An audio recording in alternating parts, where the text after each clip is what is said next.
Je suis Alain Foucault. Après avoir travaillé pour Europe 1, France Inter et la défunte Saint, la chaîne de télévision privée de Silvio Berlusconi, pour me rapprocher de l'Afrique et parler aux miens, j'ai dans un premier temps fait le journaliste reporter d'Image JRI sur plusieurs terrains de conflit sur notre continent.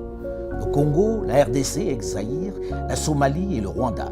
Je suis ensuite entré à RFI où je suis rédacteur en chef adjoint, producteur des magazines Archives d'Afrique, le rendez-vous d'histoire contemporaine de l'Afrique sur l'antenne de RFI depuis bientôt une trentaine d'années, et le débat africain, qui est la tribune d'échange des Africains sur les questions politiques, économiques, sociales et culturelles. Cadre dans lequel je reçois depuis bientôt une dizaine d'années tous les profils allant des chefs d'État aux ouvriers, aux artisans, en passant par les chefs d'entreprise. Je suis également le directeur général de Phoenix Productions qui s'est spécialisé dans la production de documentaires liés à l'Afrique. Question de rompre un peu avec cette fatalité qui veut que depuis la nuit des temps, l'histoire de la chasse soit toujours racontée du point de vue du chasseur. Une dictature de la pensée qui a installé durablement chez nous, Africains, des complexes profonds, puisque nous ne nous voyons qu'à travers le regard de l'ancien maître. Ainsi, avec la littérature de Tarzan par exemple, nous avons accepté l'idée d'un blanc roi de notre jungle, qui était d'ailleurs le seul à parler le langage des animaux. Avec les prêtres et autres religieux, nous avons intégré que le diable est noir, que Dieu est blanc, le teint clair est meilleur, que nos religions étaient profanes et la manifestation du diable, et qu'il fallait s'en éloigner. La plupart d'entre nous avons intégré que nous sommes moins intelligents que le blanc. Nos sœurs et nos mamans ont intégré le fait que les perruques, les moumoutes, longues et blanches, étaient plus beaux que leurs cheveux naturels.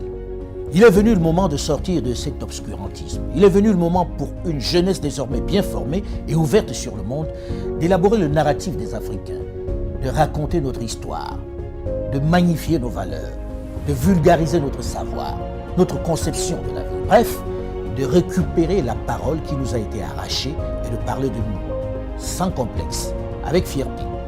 C'est pourquoi j'encourage les jeunes à produire autant qu'ils le peuvent, que ce soit dans la littérature, la culture ou dans le domaine de l'audiovisuel. Les programmes sur nos médias doivent ressembler à nous. Ils doivent refléter nos réalités. Nos feuilletons, nos films, nos jeux doivent ressembler à nous. Fini le mimétisme. Dans le même temps, mon travail à l'international m'a permis au fil de toutes ces années de me rendre à l'évidence à quel point notre continent, pourtant si riche en ressources humaines et minières, souffre d'un mal chronique, l'absence de leadership de qualité qui puisse impulser le développement.